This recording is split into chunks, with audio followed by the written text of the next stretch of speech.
Good afternoon. We are here to continue our 2025 budget study session, and I will turn it over to City Manager Mike Scragg to get us started.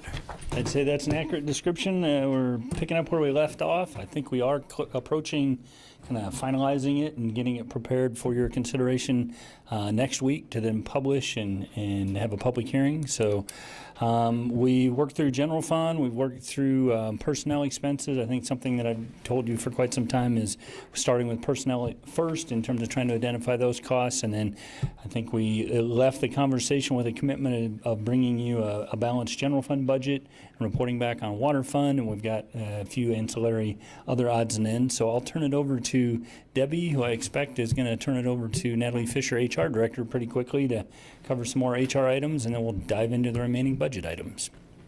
Thank you, Mike. Debbie Pack, Director of Finance and Administration. Yeah, first, I'm just going to go over the health fund financials, and then I'm going to ask Natalie to step in and kind of go over some of the details of the health fund and the plans and those things. So for this budget process, we did work with our consultant, Bob Charlesworth, to try to determine what our needs would be for the health fund for 2025.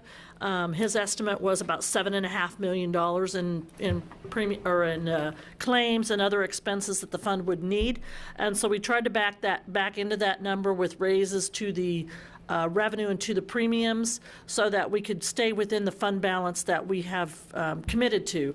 So basically, our assumption is a 4% increase in premiums to employer and employees. It creates about $143,000 net loss, resulting in a fund balance at the end of 2025, or expected fund balance about $3 million. And per our policy, we calculate a targeted fund balance after the plan year, which was at the end of December of 2023. That target was calculated at between 2.6 million and 3.2 million. And that's kind of where we're trying to keep that number in. So that's where we lie. We're trying to fall into that $3 million range to stay within that range that we had calculated. At this time, I'm going to turn it over to Natalie. Good afternoon, Commissioners and Mayor. I'm going to start by just providing a little insight on where we have been. Is your microphone on? Now it is. I bet it is now. Okay. Okay. Provided an overview on the health contributions paid by our employees, and then I'll also give you a comparison of both employee and employer, which would be the city. Keep in mind, this is not direct premiums, even though we classify them as premiums. What we are really doing is charging both the employee and the departments and taking that money and funding the health fund that Debbie just mentioned, because we are self-funded. So rather than directly paying a company for a plan, we are funding this ourselves. And to start to give you a comparison of where we have been over the past few years in terms of how much the employee has been obligated to pay for the different levels of coverage, what we are proposing with that 4% to put that into dollars. If we apply 4% to both the city and the employee is looking at either a $5 per month. Keep in mind, too, that's split over pay periods, 2 different pay periods per month, but either a $5 per month increase, an $11 for those that carry a dependent or a spouse, and then $14 for full family. And then the next slide actually does then break that down in terms of how that compares for both city and employee amounts and how we are funding this coverage. The calculations have been at approximately an 80% city, 20% employee. And this is for the full-time. The part-time that are eligible, it would be very similar in total costs. When I say total city and employee, but it's around a 50-50 split. And there's so few individuals that fall into that. That's why I didn't cause any confusion and focused on the full-time. I guess I'll pause there to see if there's any questions about our approach and how we've come up with those numbers. I can't remember, do we have any limitations if a spouse is eligible for another health coverage that they have to be on that? Or I know some places do, like the hospital, if you're eligible for another one and you want to be on the hospital, there's a surcharge? Yeah, we do not have any surcharges, and just by nature of individuals sharing information with HR, we do know that some of our plans have secondary coverage for a spouse, so maybe they actually get coverage somewhere else and that's their primary, but because the employee's already maybe taking family coverage, the individual is put on there and it becomes secondary too. But back to the specific surcharge, we do not currently have that. I didn't think we did, I just couldn't remember. Okay. Going to transition then from health insurance to some of the employment changes that you are seeing, along with some of these budget numbers in relation to both salaries and some of the other factors that are driving the totals. A major one is regulations that were implemented recently. The Department of Labor increased the threshold for salaries. So in order for someone to be salaried and exempt from overtime, a lot of times you'll hear people talk about being exempt or non-exempt. Individuals that are exempt from overtime, there's a number of criteria they have to meet, first of all, to be put into those classifications. But the minimum amount that they are paid weekly was shared. 7/1, July 1st of this year, there was an increase, but the big one is coming January 1st. Currently, we did reviews in anticipation of knowing that these changes were going to be taking place July, and barring any turnover in specific classifications, we aren't running into any problems. We are fine with everyone that's in those roles as they currently stand. January 1, we're not so lucky. And as you can see, just by looking at the changes, when we can go from 35.5 to 58.6, it took over our pay plan in some areas. There are a number of pay grades where we did have individuals that were exempt and currently are exempt from overtime in those that we won't be in compliance. It gets a little dicey. I'd made a note on here as far as those that were grandfathered. Some of them have been in their positions long enough and are on the top end of the pay to where it's technically not an issue. Where we run into problems is where we have multiple individuals in a same role in that, or a family of roles in the pay grade. And then it creates an internal equity issue when the two individuals working alongside each other, one might be eligible for overtime and one might not. So that's where we had to do a review and flag the individuals that we are going to need to change come or prior to January 1 to be in compliance. And did an analysis, calculated overtime, and applied some ratios. And those amounts by department, by the fund,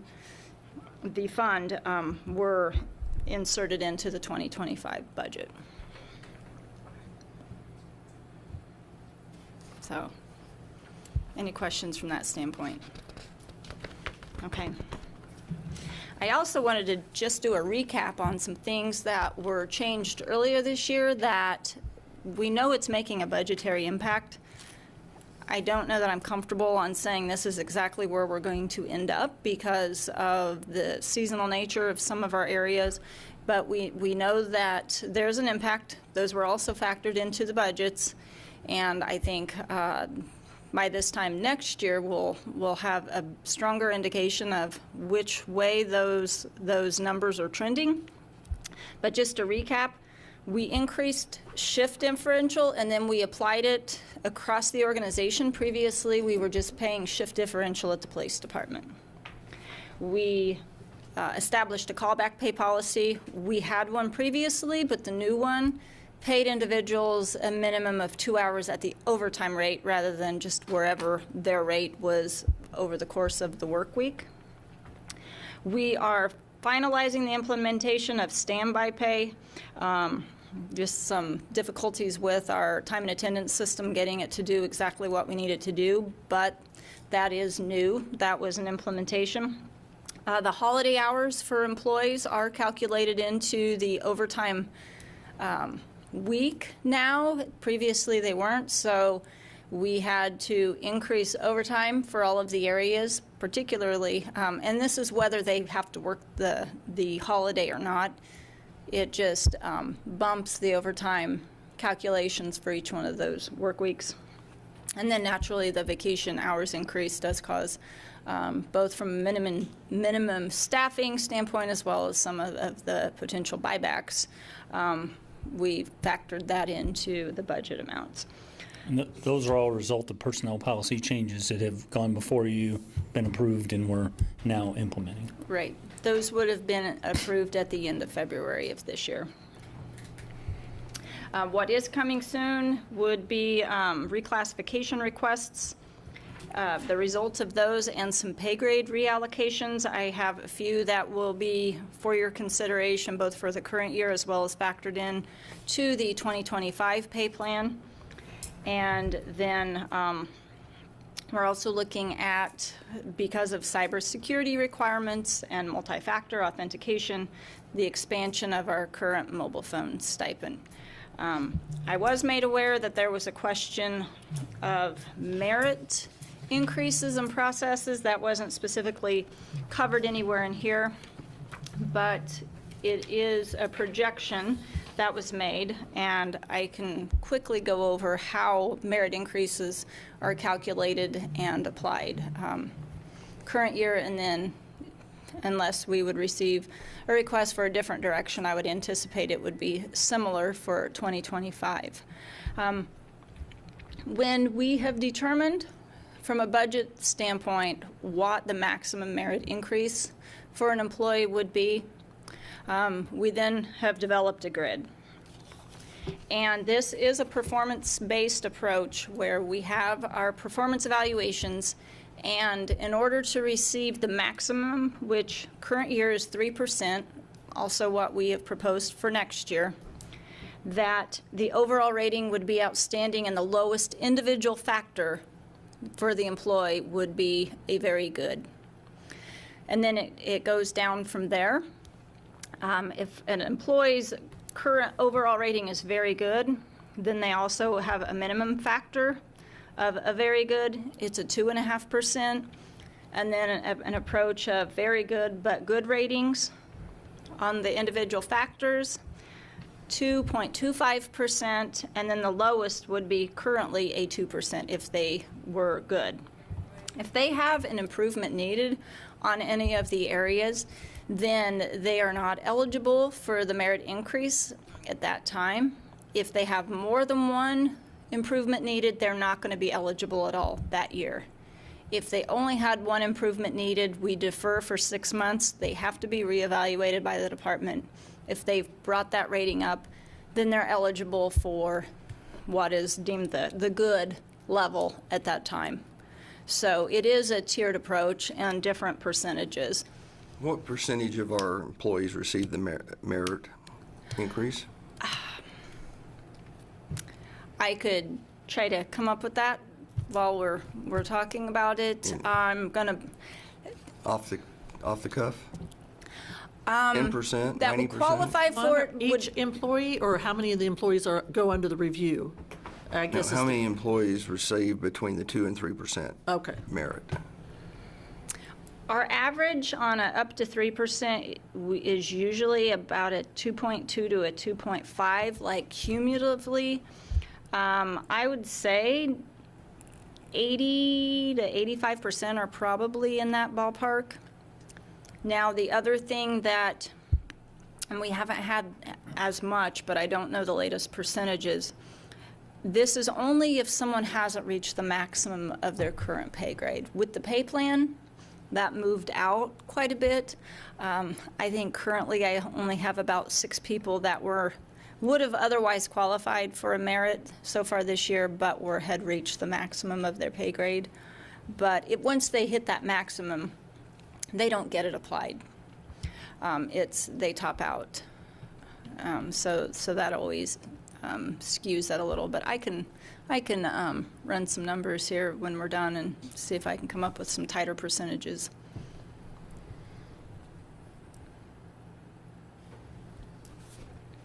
And we did the 4-3 last year, so between last year, well, actually this year and next year, individuals could get anywhere from 14 to 12% increase over the last 2 years then, if you max it out. Because they could have got 4 + 3 last year, 4 + 3 this year. So Yep. I don't know if we can continue that, continuously.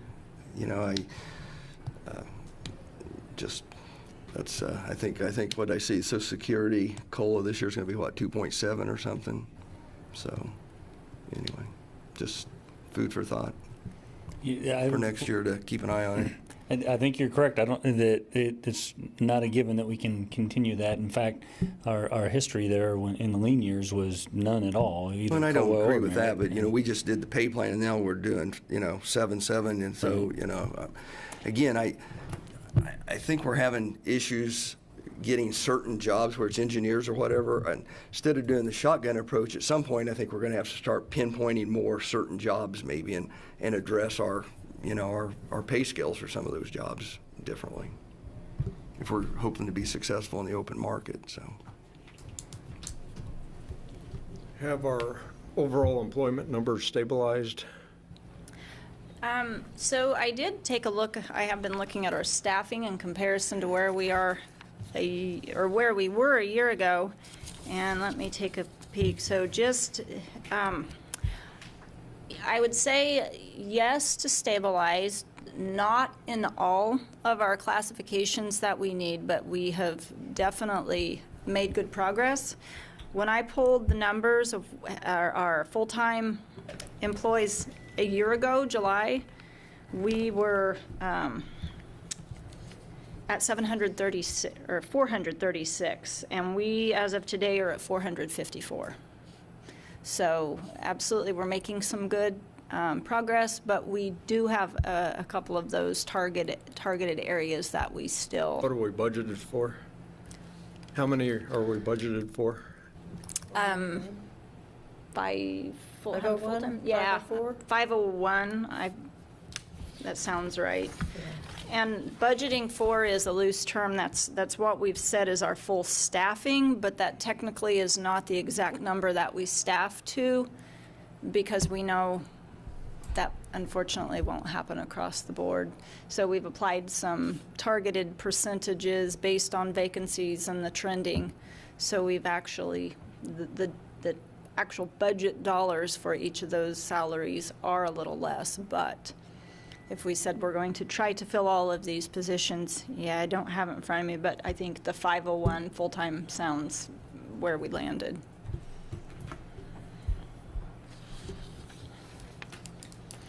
I can just kind of spot check real quick where we're looking at still the vacancies.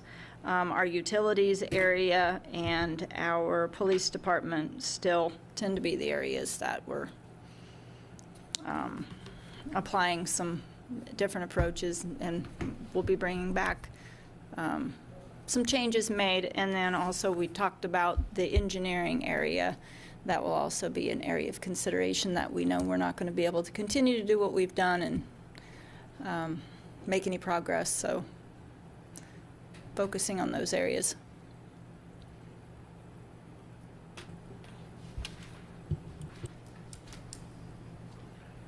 Any other questions for Natalie?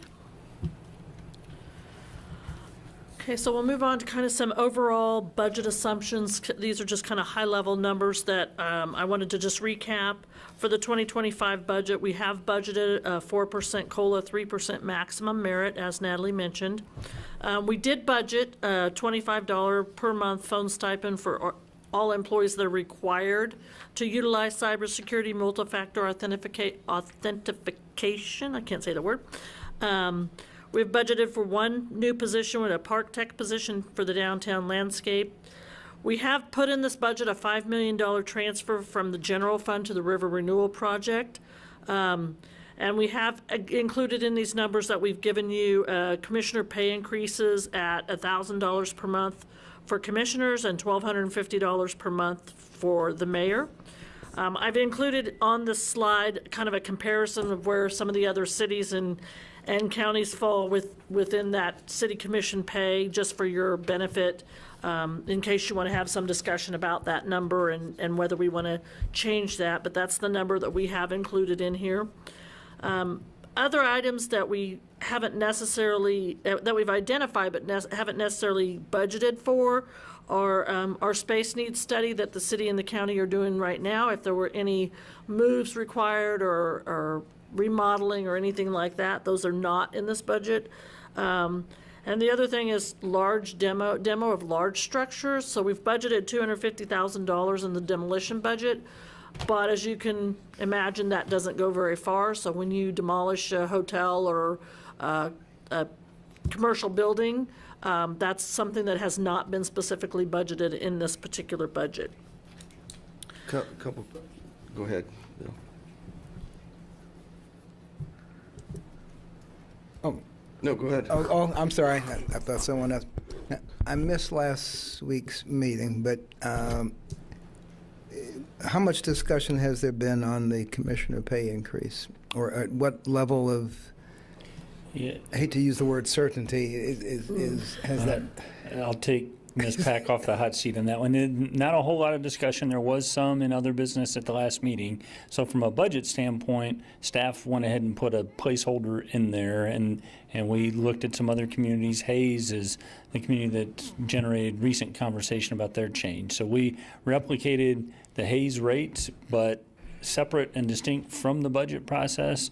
Your compensation is set by charter ordinance, so it'd be necessary to amend the charter ordinance, go through that process, and either now or as part of that process, you could provide additional guidance about the specific rate.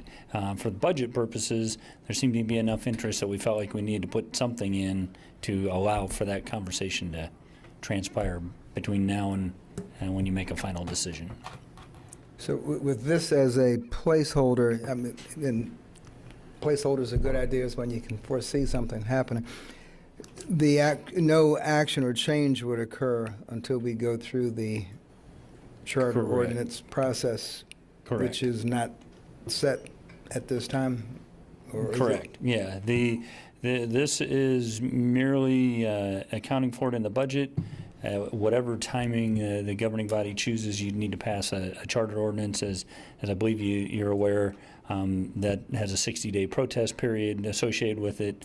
And then at the end of that, you see if there's a successful protest petition, and then you can set the effective date to sync up with January 1 of next year, or you could set it to some alternate date.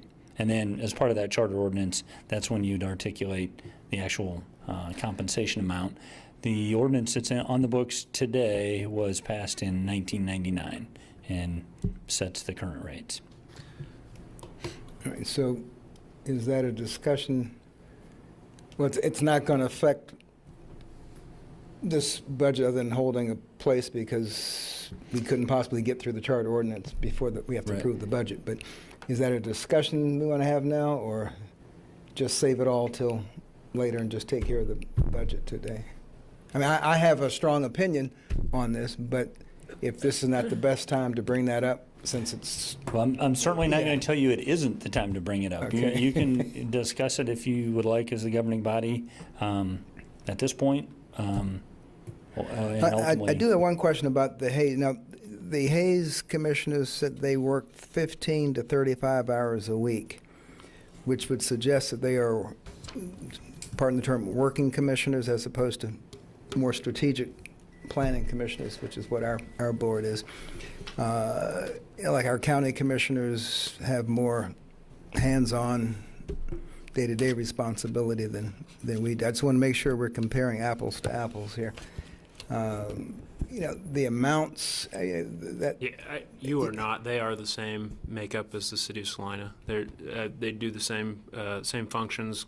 They attend board meetings, that sort of thing. So they're not. They don't have extra duties outside of that.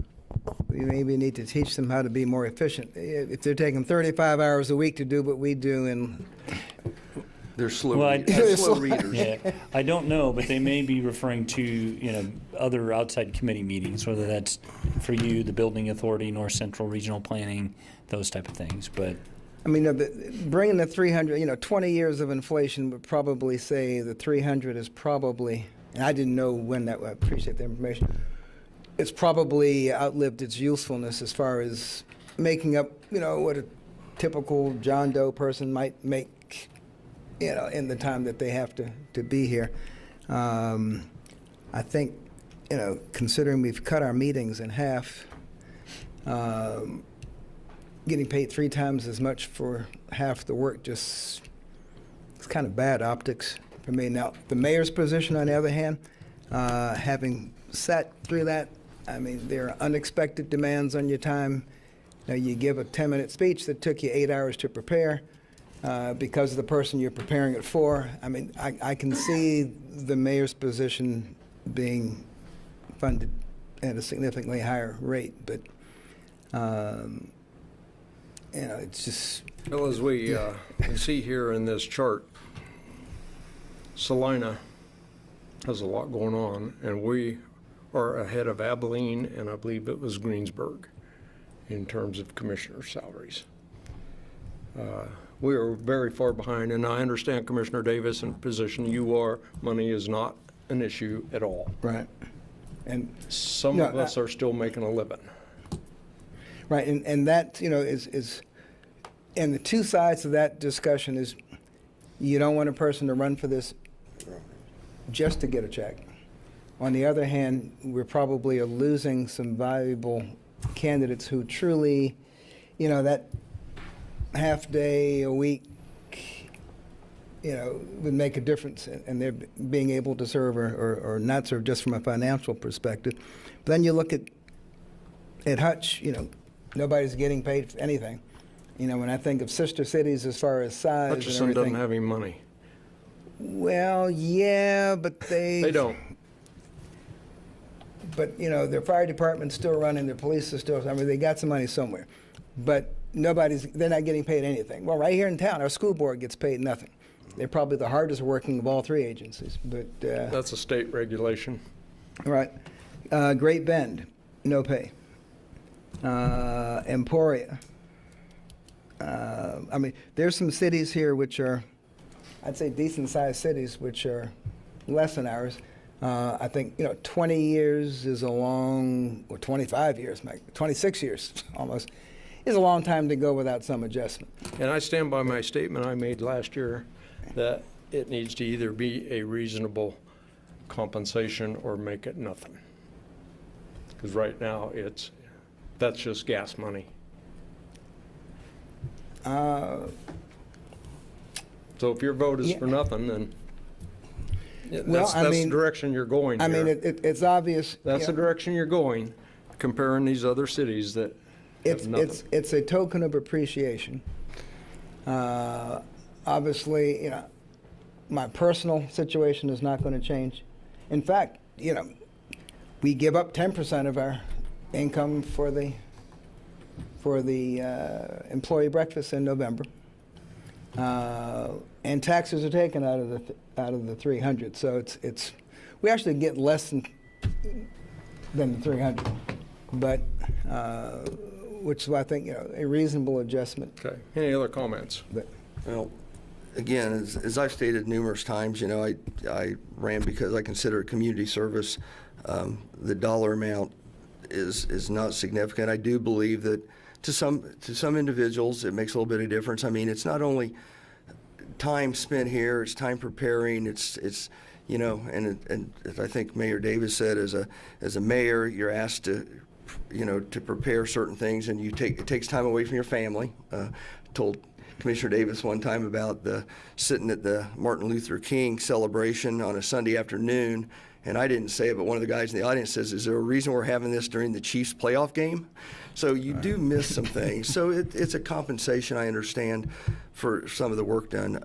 I think $1,000 a month is is excessive. I mean, compared to where we are. Is there a way in a charter ordinance, and I'm just thinking for the future, this is kind of how we got in trouble with the golf course. We didn't raise fees for a long time. Then all of a sudden we had a big jump and everybody threw up their hands. And is there a way in a charter ordinance you put in there where there can be, and I'm just saying, a cost of living increase or some kind of an increase so you don't get 20 years down the road again? And it's awkward to give yourself a raise.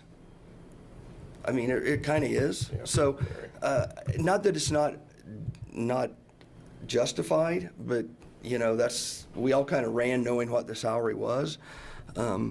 So how does that work on a charter ordinance? I'm looking to and there's no attorney sitting next to you. I was just so going to say, I buddy. haven't consulted the city attorney, but I have seen where if you can identify a index that can be used, you can typically build that in. I some think way. that would be beneficial. I mean, if you feel like 500 would be an improvement, but then put some type of a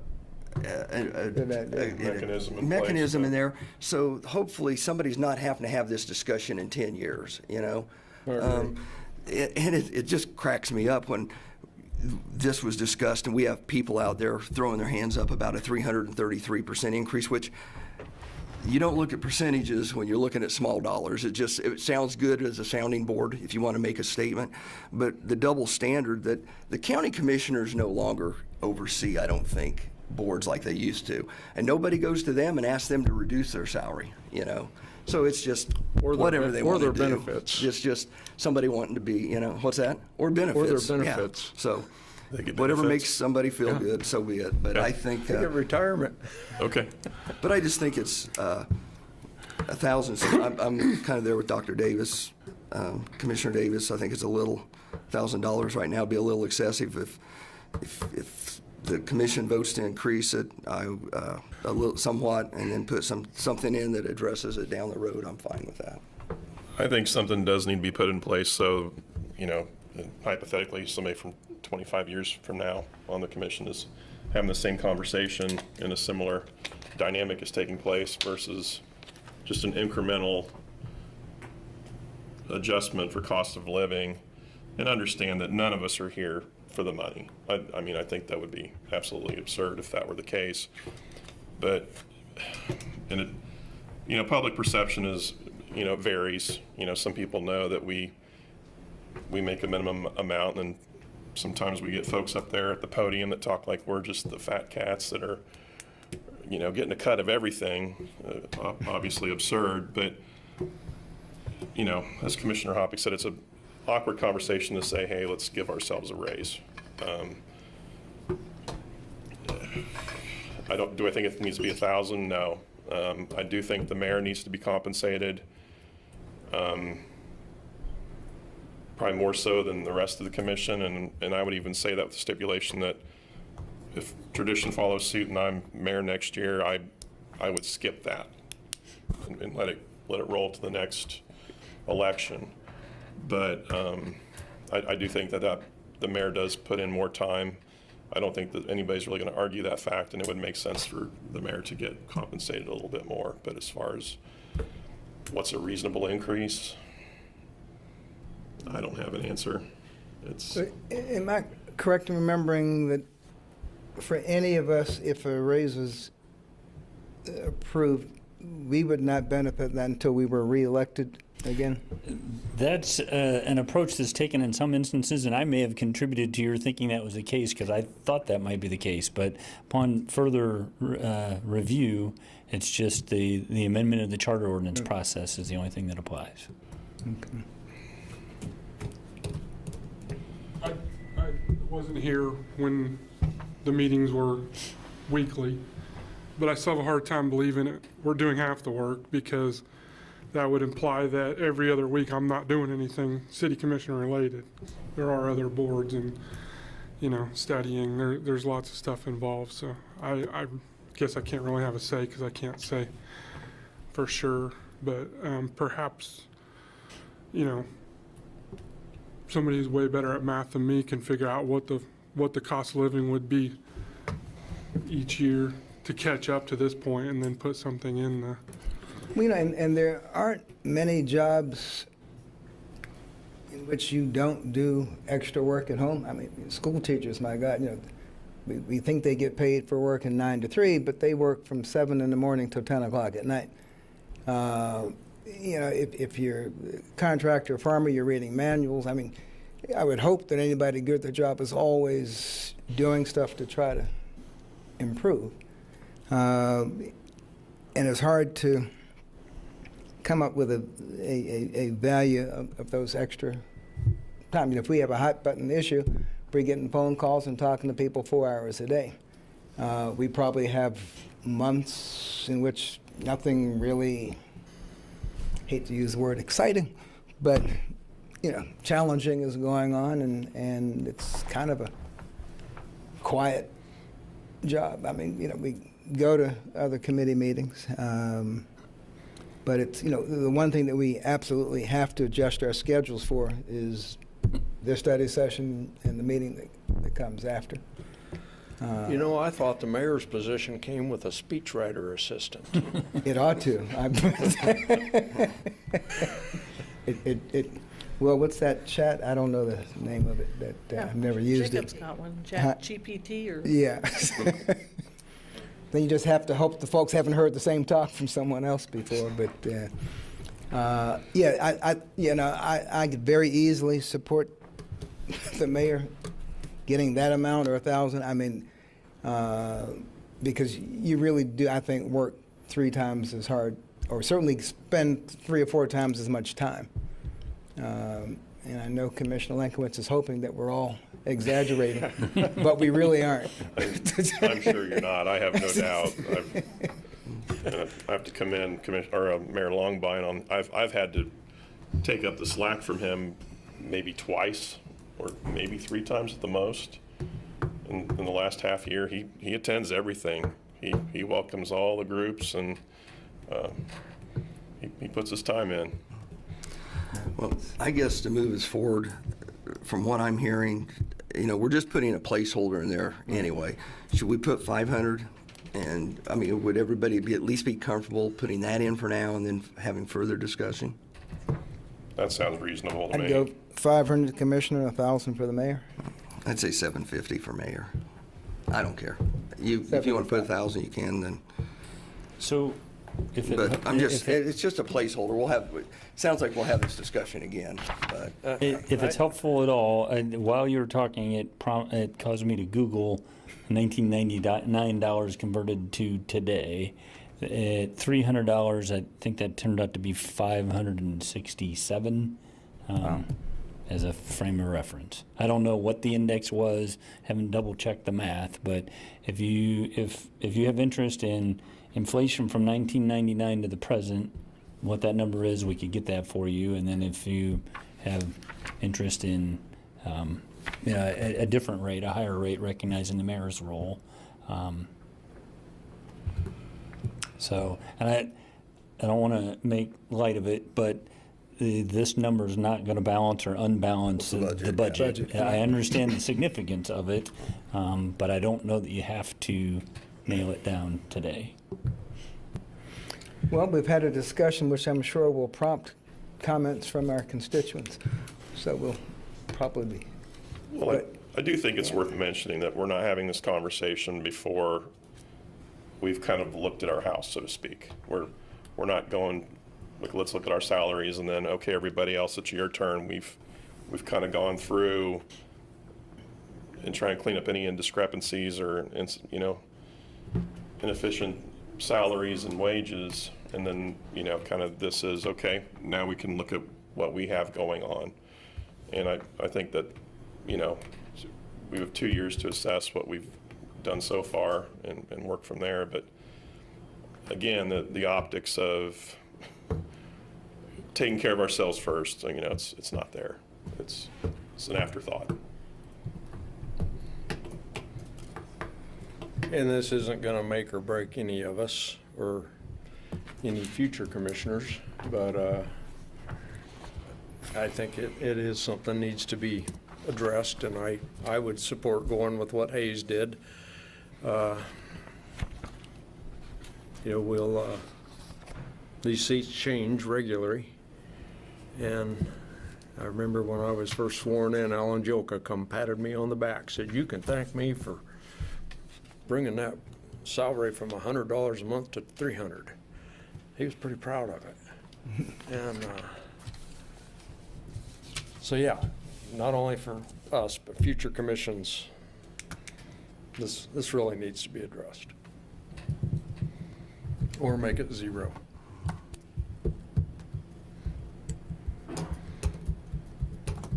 I like Commissioner Hoppe's, I mean, 500 or 600, and we can split hairs on the mayor's. Again, it's a placeholder, but most importantly, find an index that will do this automatically for us or for the commission in the future.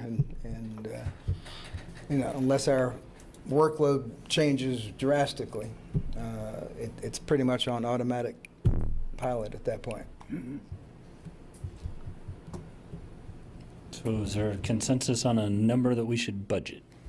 Not total. We can do the math to get to the total. If you can give me guidance on. Well, to cover everything, I'd say 600 and 1,000, and I think we're going to probably, maybe, I don't know, come under that total amount. But if you just need a placeholder so there's no sticker shock to the budget. But Sounds reasonable to me. It's a placeholder. It's a placeholder number, so I'm fine. Okay. We can build that into the budget, and then we'll assist you further in staffing that through with action items with further direction. Okay. I did also have a question on the demo. We budget for $250. If we don't use that, do we have that in a fund that it stays? Can we do that? Because We can do whatever we want. We do not currently have a separate fund for demolition. well, I think It would we- stay in the general fund balance. Yeah, I think we Yes. should, because we've hired somebody to start looking at structures that may need demolished. I see that dollar amount going up.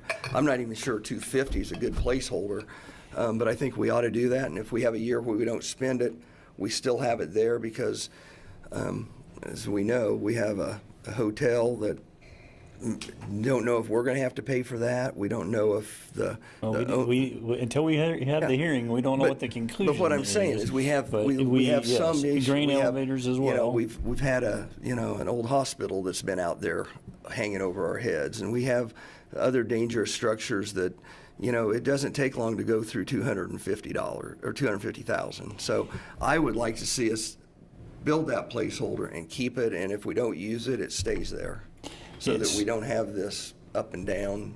Well, one thing I would expense. tell you is I am pleasantly surprised that our voluntary compliance rate this year, now that we've dedicated a person to dangerous structures, is about 50%. So as we're identifying dangerous structures and before they're getting to you for a hearing, we're getting about 50% private initiation. Now that's primarily homes, although we do have some sizable structures that are in conversation right now. And I'm not disagreeing that those might be big ticket items. The difficulty of segregating our budget to that level of detail is it isolates those funds for solely that purpose.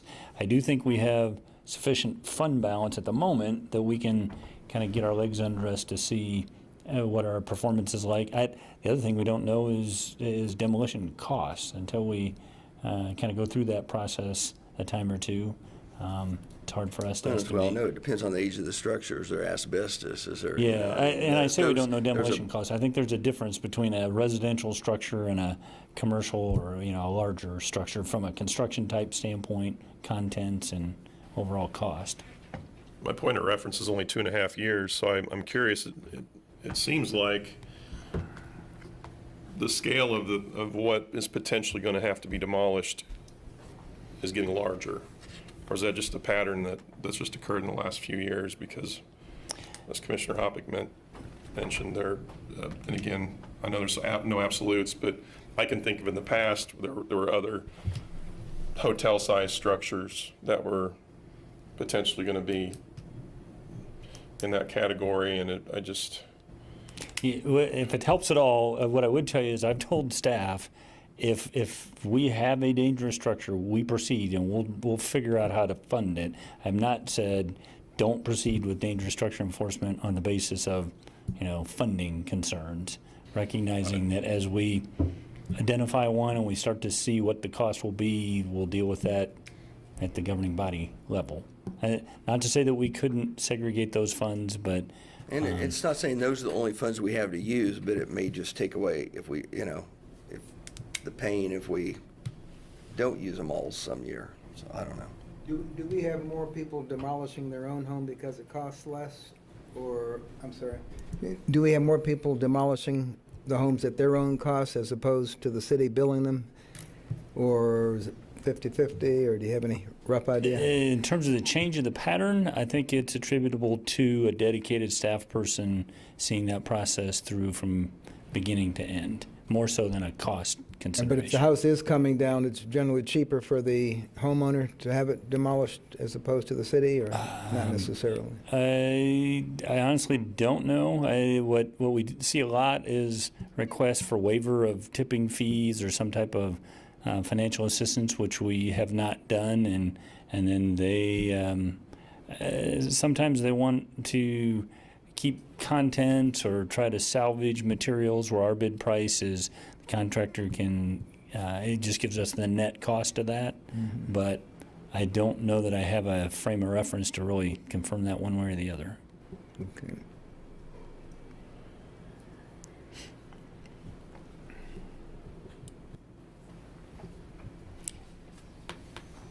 And I certainly understand the point. The more fun, and we're creating a lot of funds, more so for where we have ongoing funding challenges. The more we segregate our budget into funds at this level of detail, the more segmented it gets.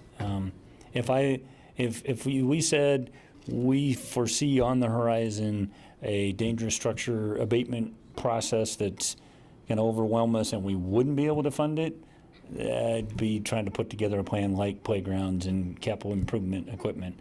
At the moment, our focus is more, let's staff it through, let's get the process running efficiently, and knowing that it may exceed budget, but we could come back and draw on reserves if needed.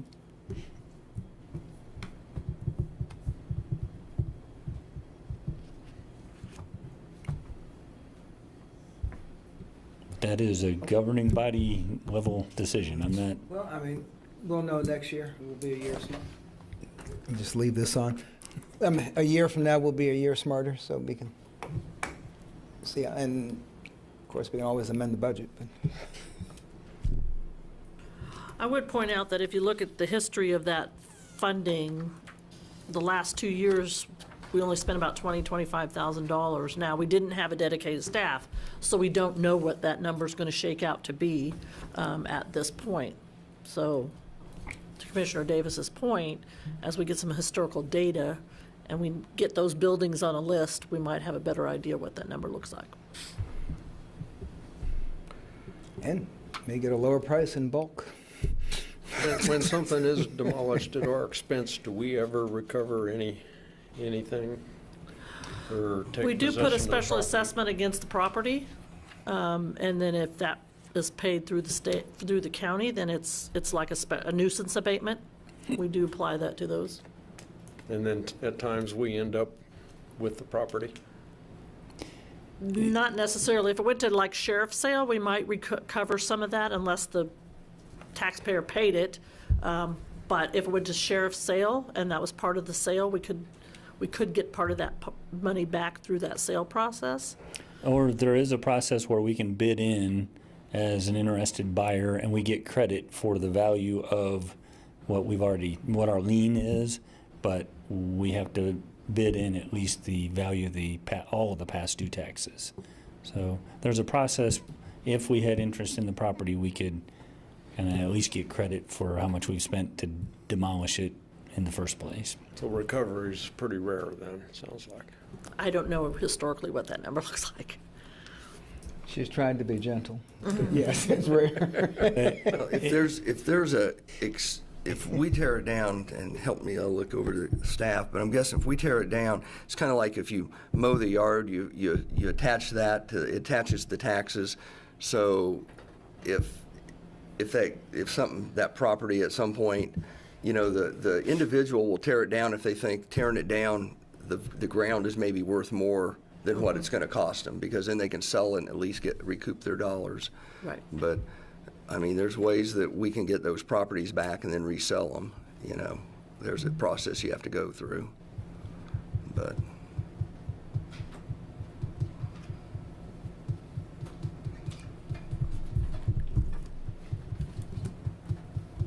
Our land bank does not have that as an established procedure for increasing its holdings. does We it? do take a look. Whenever there's an opportunity that we're aware of, we try to do an assessment, but then we're making a kind of a strategic assessment of the redevelopment potential of the property. And to Commissioner Hoppe's point, from our perspective as well as the property owner's perspective, it's very much a cost-benefit consideration of how much is the demo cost, what's the value of the property, and in the case of the land bank, redevelopment opportunities or interest. But we've had quite a few that we've become aware of, we've taken a look at, but not many. Well, I don't know that we've pursued any so far.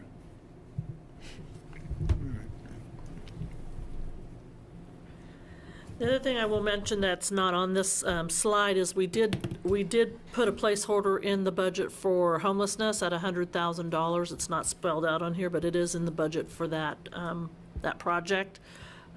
So just, that's another one that's not in here, so. Yeah, I think I mentioned to you before, we're trying to do an assessment of kind of gap analysis and service providers, and just anticipate that there'll be movement on that conversation between now and the end of 2025, whether it's cost sharing, grant matching.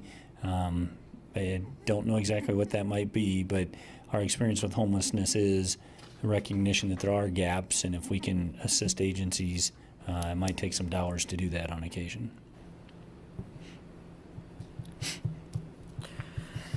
So the next few slides are just those funds that we've kind of talked about before that have personnel-related information. Through the discussions we've had up to this point, we were having discussions on what those numbers would be and what those changes would be. So these are kind of where those numbers have fallen from all that discussion. The general fund, we're showing a recommended budget of $55,649,438 in revenue, which is about an 8.24% increase over the 2024 budget. An estimated or a recommended budget of $60,618,883 in expenses, which is about 15% over the 2024 budget, and that does include, as I mentioned earlier, if you proceed with that $5 million transfer for the River Festival. This number will come down a little bit based on your instruction. The river, not River River Festival. Festival. We're going to have a heck of a party next year. River Renewal Project, sorry. Brad's happy back there. Brad left, too. Oh, he missed it, so I don't have to do anything. So this number will change a little bit, but it'll only come down. And as part of the budget process, we can make those numbers come down once we publish. He heard his name. Oh, he came back. Once we publish, but we can't make those numbers go up. So that's, that's okay that we can make that adjustment still before we finalize that budget number. Then on the next slide, the arts and humanities, we're recommending a budget for 2025 revenue of $1,144,500, and then expenditures of $1,151,743, which is about a 6.7% increase on expenses and about 7.5% increase on revenue. That one has a target fund balance of $100,000. I will go back to the general fund. We had some discussion about changing that target fund balance, and I wanted to see if there was any interest in that at this point, because this would be the point that we did that.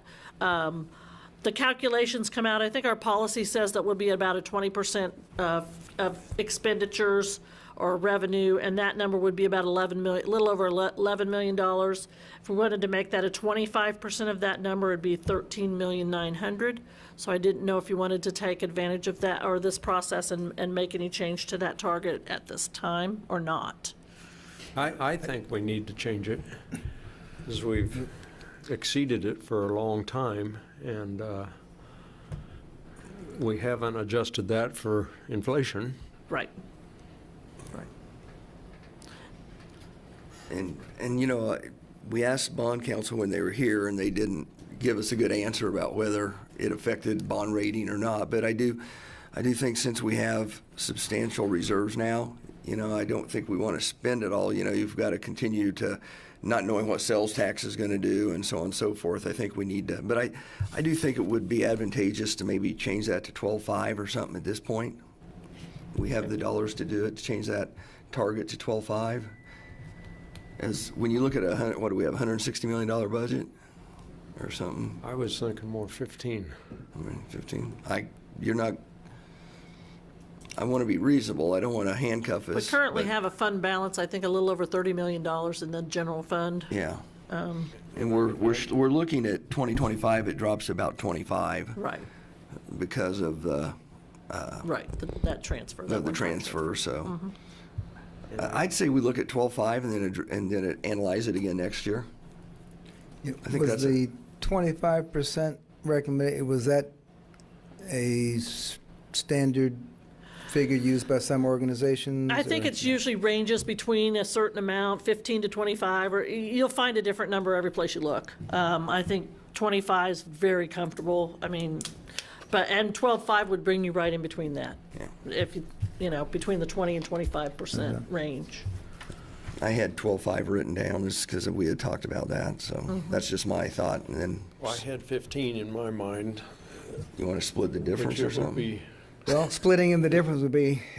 13 million. 13,900,000, yeah. I guess I was thinking taking our fund balance currently and cutting it in half. Would be around 15, but. Well, the 13.9 would be, it's not a perfectly round number, but Let's round it to 14 if we're going to do that. How's that? Or 13, either Or one. 13, either Yeah. way, 13.5. I don't care. Yeah. Somebody make a number. I do think we need to do something. I agree with I would think 14. the only thing you need to consider is as you're looking at spending that fund balance is what that target is, what gives you the capacity then, what your capacity is then to spend that target, that fund balance. So I don't disagree with your logic, but I do think it could be changed. Yeah, I just think make that one-time adjustment, look at it next year if that fund has grown more. If we see we're going to continue to be able to to grow our general reserve fund, then we can grow that target balance. But Yeah, sure. I don't want to grow it and then we're shrinking it and then all of a sudden we find ourselves handcuffed like we were, Right. 10 years ago. So I'm going to stick with my 12.5. 13? Negotiating. I'm good with 12.5. Yeah. We have a lot of oars in the water, and just want to make sure we don't spend it down so low that our percentage of reserves doesn't, make us look like a good risk for any investment. But yeah, 12.5, I can live with that. I'm not going to lose sleep over that. And part of my reasoning, I think it should be raised is, we've been in pretty good times, and we could find ourselves in some pretty lean times, that it would raise that bar to where we could start pumping the brakes before we get down there to that balance. I'd like to think we pumped the brakes before we got in troubles, so. Yeah, we may have a future commissioner in your seat there that is a little more spendy. So I'm repeating myself from prior comments, but the one thing that I think staff has been trying to do is smooth out this budget from year to year and anticipate as much as we can and plan ahead as much as we can to avoid big fluctuations that then create a individual unique challenge. Not to say that won't come up, but you combine that with some reserve balance, and I think you can weather fluctuations in the economy and financial performance easier than having to make drastic changes. So I think you put the two together, the fund balance and financial planning, and we're trying to give the organization and the community a lot more stability. I believe we're in the business of compromising. I'll look to my left and see if I can get Mr. Linkowitz to go with 13 million. Yeah. I'm Okay, good. there. There you go. So- Appreciate it. Why not? 500,000 isn't gonna be a big deal. So. Got it. Sorry, we went through the Arts and Humanities Fund. Was there any questions, comments on that particular fund?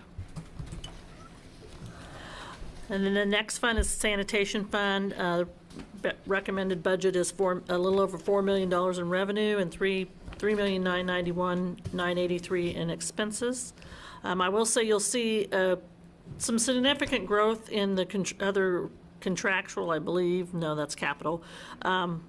They buy Packer trucks on a cycle, so sometimes those numbers fluctuate back and forth a little bit, but that would be the reason for that particular item. The next one is Solid Waste Fund. We're recommending a budget of $4.2 million in revenue and expenses at $3,807,217, which is actually comes down because we did have we did budget for a significant transfer in 2024 that we'll see what that number ends up being when we get to the end of the day, kind of to stay around that target fund balance of $500,000. Can I ask a question? We're Yep. talking about the sanitation fund. That doesn't include our equipment. You know, we bought the new sanitation trucks. How many years ago was that? Has that been in 2 or 3? Three. Is this a 2 or a 3? 3. Okay. Well, I thought maybe you're okay.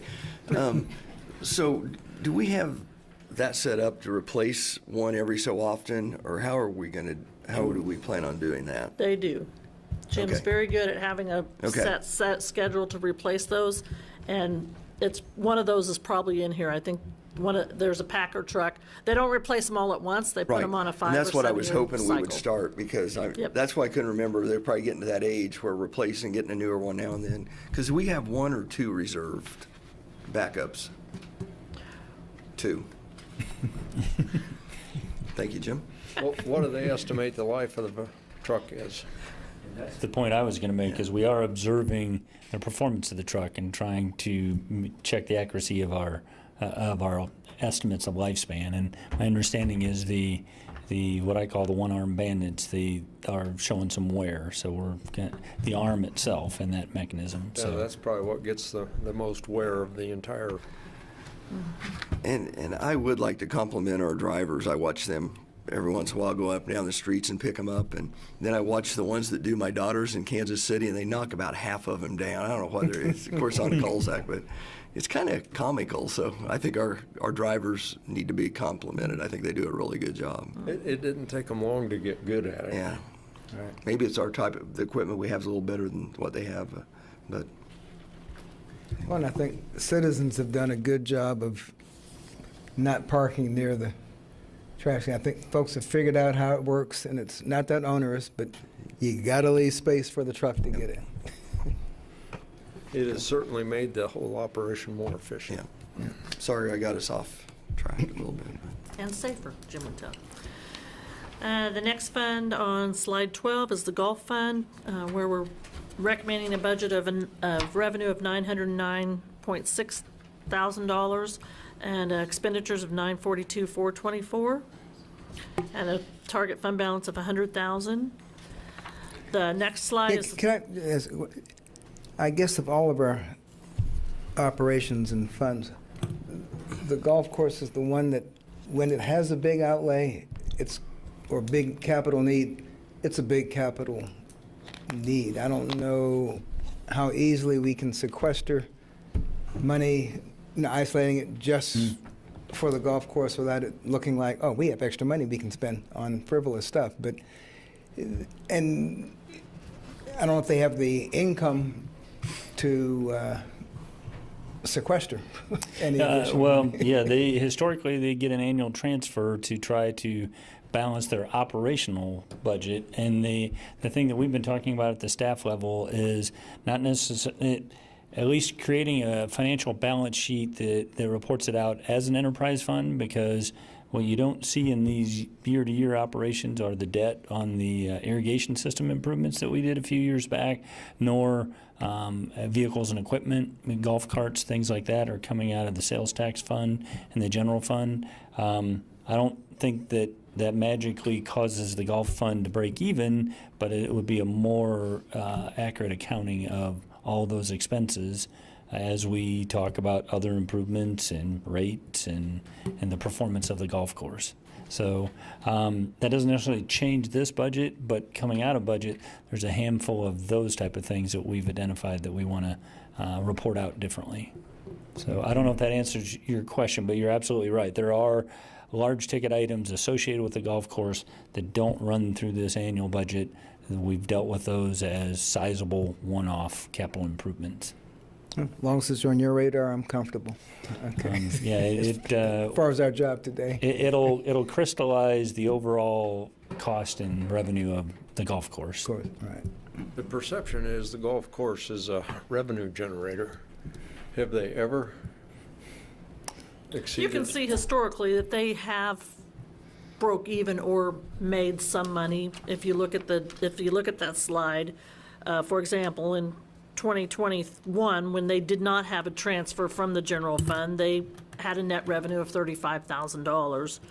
The next year, we did supplement them with $10,000, and they still lost $13,000. So it's an up and down number depending on weather and play, and there's a lot of factors that go into that revenue. But this accounting is for that year's operation. It's Right. not necessarily tractors and mowers Right. and irrigation and all the other, I don't even want to say ancillary expenses, all the other expenses that go with it. Right. There really are no capital expenditures within this funding, is kind of what Mike's saying.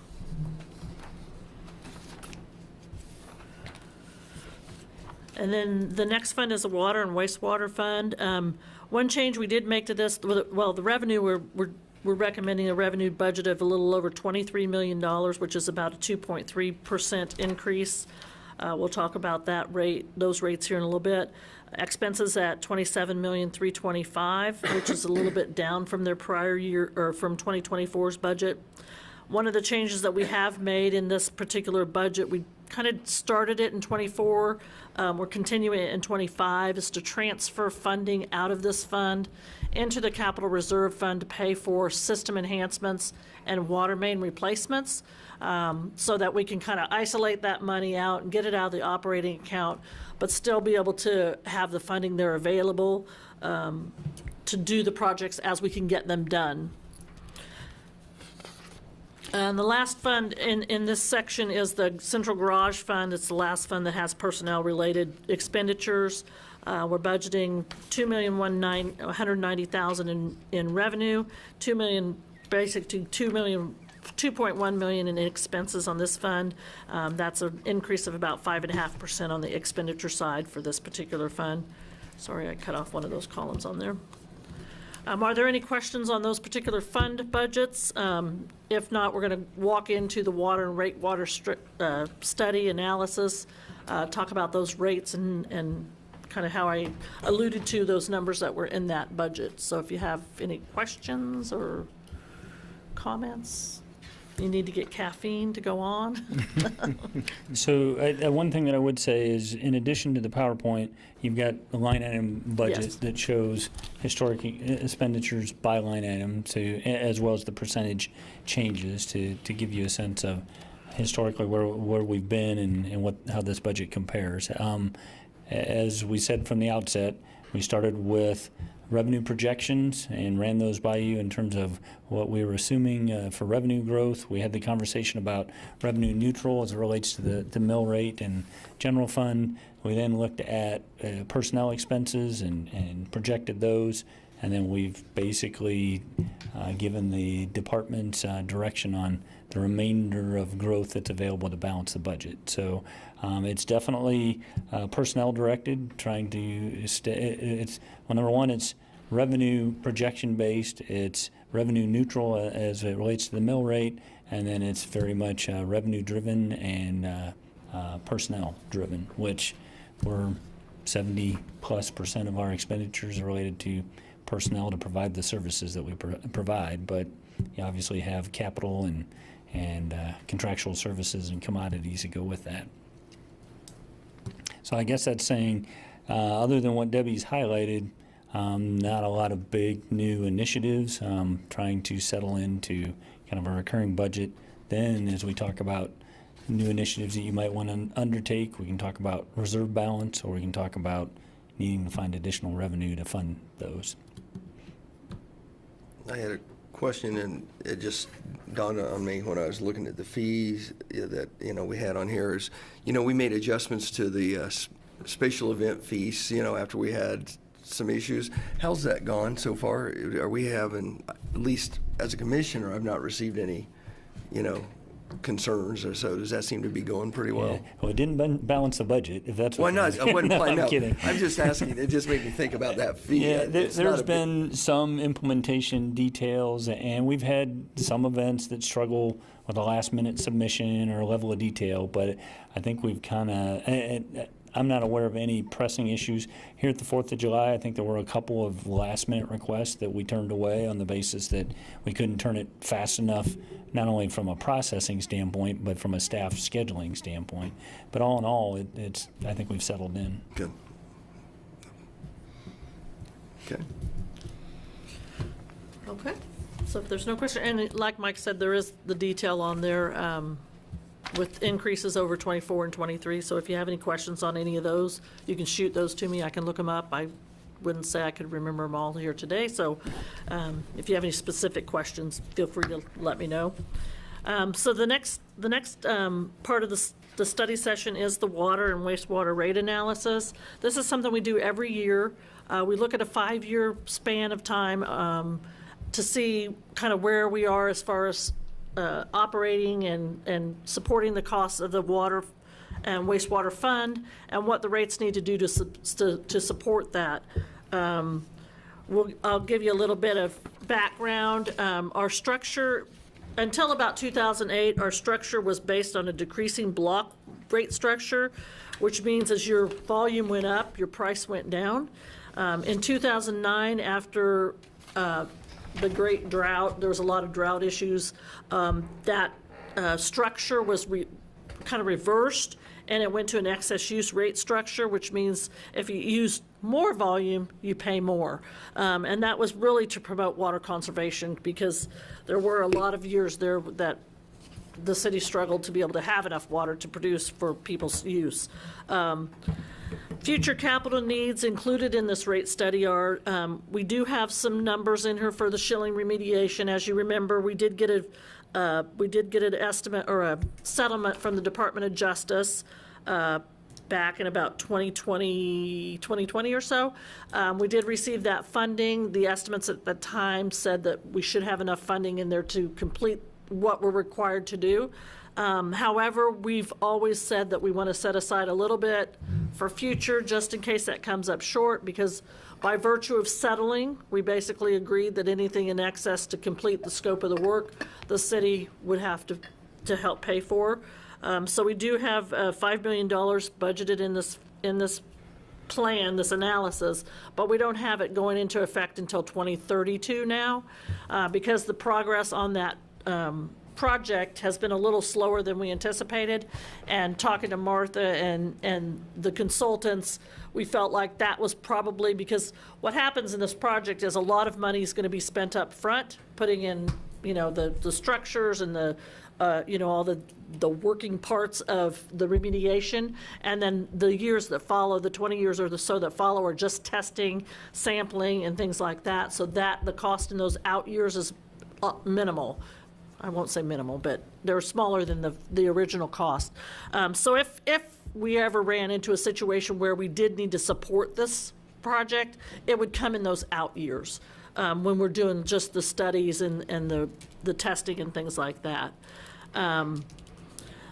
The other item that we have in this capital needs study is one that's kind of new. It's this lead service line replacement. As you might remember from conversations that Martha's brought to you, we are currently doing an inventory of our lead pipe, and we will be required to replace those lead lines. We do have a partially forgiven loan that we've already applied for and been approved for. which gives us back like 49% of the cost of that project.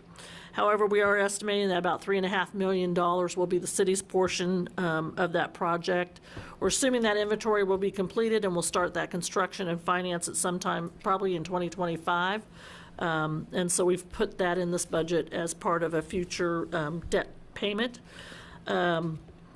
We have wastewater treatment plant equipment replacement in this budget, or not in this budget, but in this analysis. This is something we've been looking forward, we've had in the analysis for several years now. As we knew we were going to have to replace the wastewater treatment plant, we knew there was going to be some new equipment that we were going to have to get and replace some older equipment that wasn't part of the scope of the upgrade. So we have that set aside in the capital reserve fund. Some other items that are on Martha's radar that are major projects that we keep in these numbers are water tower painting and maintenance, main extensions, well rehabs, hydrant painting, wastewater pump station rehabilitation, water main replacements, sanitary sewer line and manhole rehabilitation, and then anything that's equipment-wise, at any of these plants, those are costly. So we try to keep those in mind as we move forward through this analysis as we go through and start putting these numbers together. The next slide, I just wanted to provide you kind of a snapshot of where the fund was today as of June 30th. So as of June 30th, and with the projections based on prior year's collections of revenue and where we are as far as the payroll, we're looking at, we originally budgeted a net loss of about $6 million. Right now, we're projecting that number to be about $5.9 million.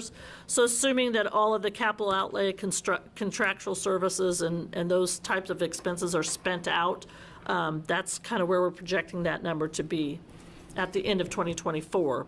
And I'm sure you're aware, but just for maybe the listeners at home, net loss, that's an intentional net loss. Yes. That's a spend down of our reserve balance for identified capital items that we discussed as we adopted the budget previously. That's correct.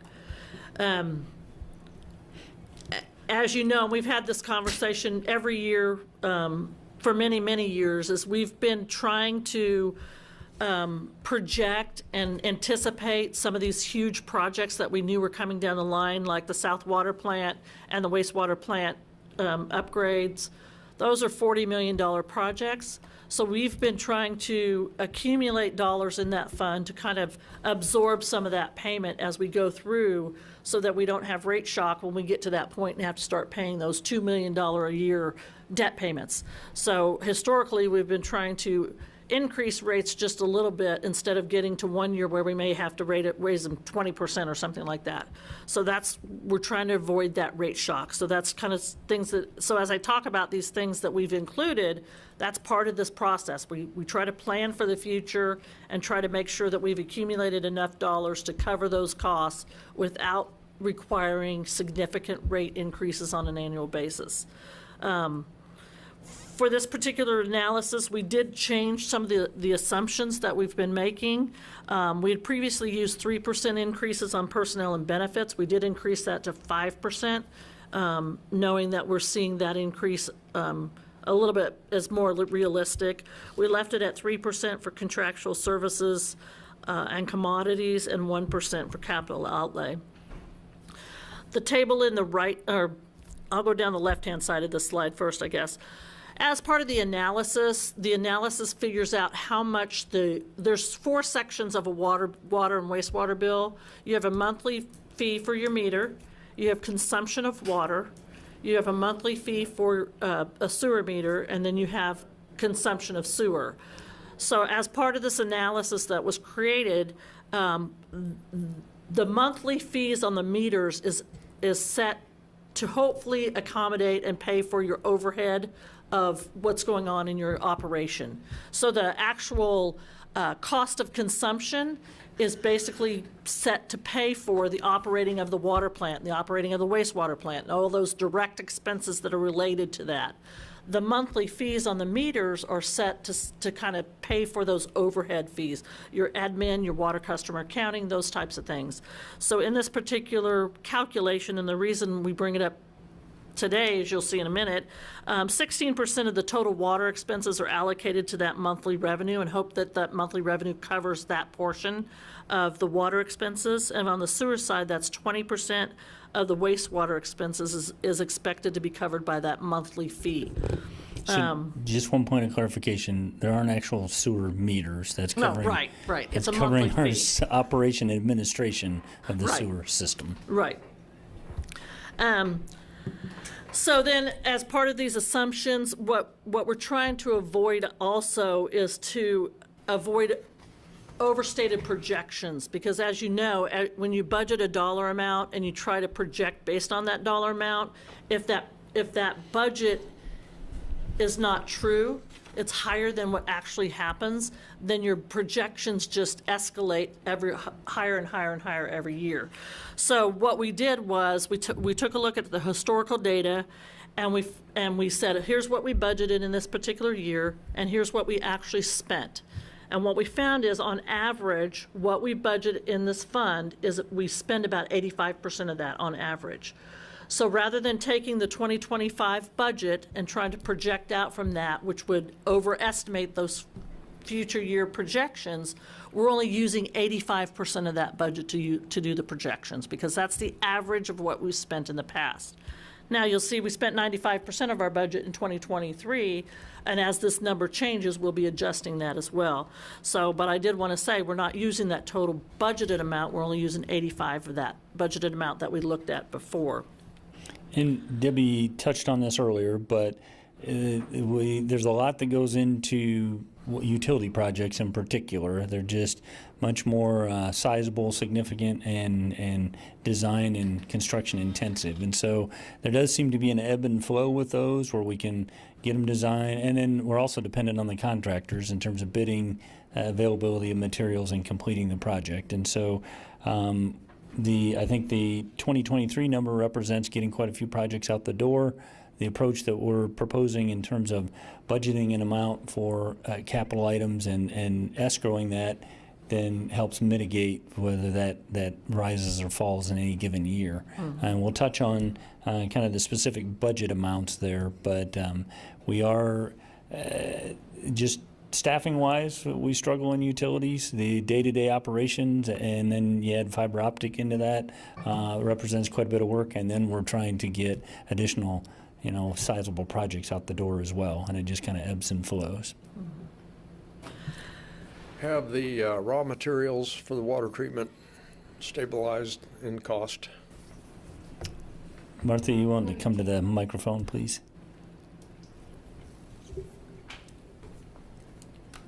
For the most part, the chemicals have increased slightly, a few percent, none of this 50% more or 100% more in cost. So what we're seeing right now is slight increases. The delivery charges for the chemicals, fuel, that moves up and down, and we have additional costs for fuel charges. But I think that's better equipment that we order.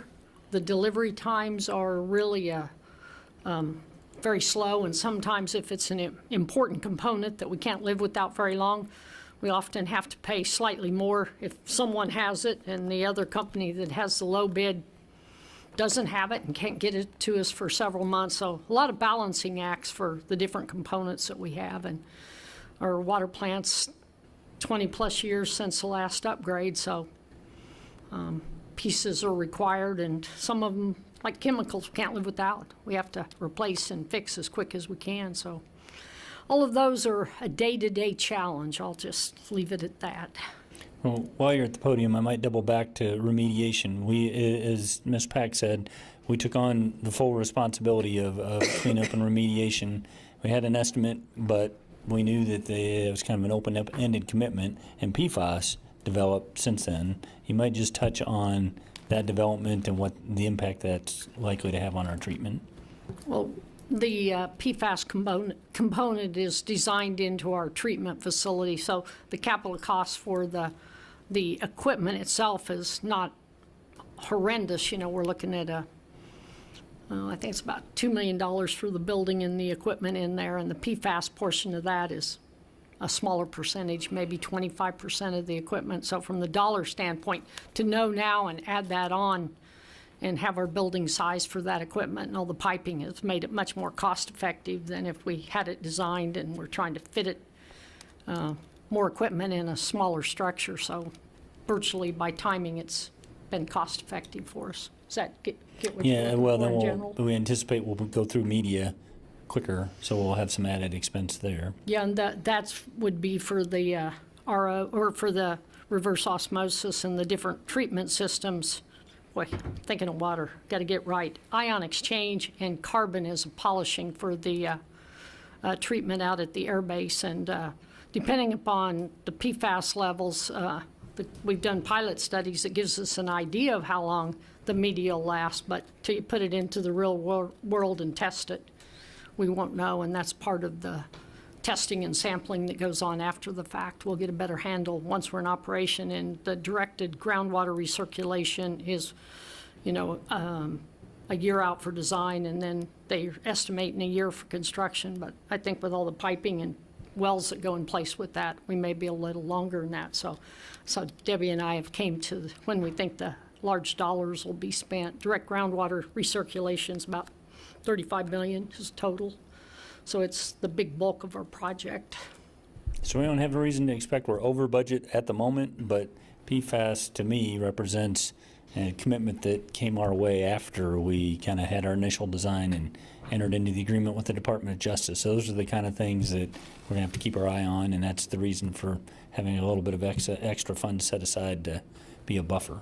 And of course, we've designed around 30 parts per trillion, and the actual requirement at the time was 70 parts per trillion, and I guess we'll see if that holds, because water treatment, if it was for public drinking water, we'd be held to 4 parts per trillion. So we don't have any indication, I don't think, Mike, that it's changing on the groundwater contamination project from our conversations with KDHE, but we're just sending those plans to them hopefully this month for review, so we'll see how that turns out with them.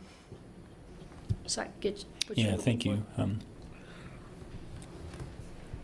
I will mention too, the other flip side to what Mike said is with interest rates being where they are today, which was not expected when we did this, that is helping that fund a lot because we have that cash that we haven't spent.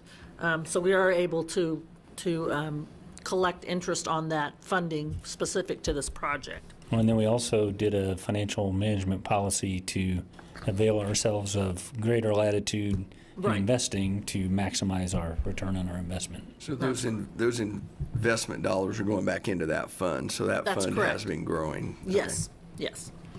Natalie mentioned this earlier, but there are still some persistent vacancies in the utilities per the pay plan recommendations.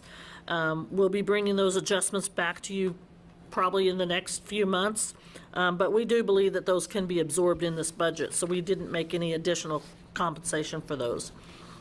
Other assumptions for this particular water rate analysis on the next page is the number of water accounts. You can see we increased slightly. We average growth of about 1.39%. And then on the consumption side, we have about 1.7 million gallons of water. That's thousands of gallons, so it's billions.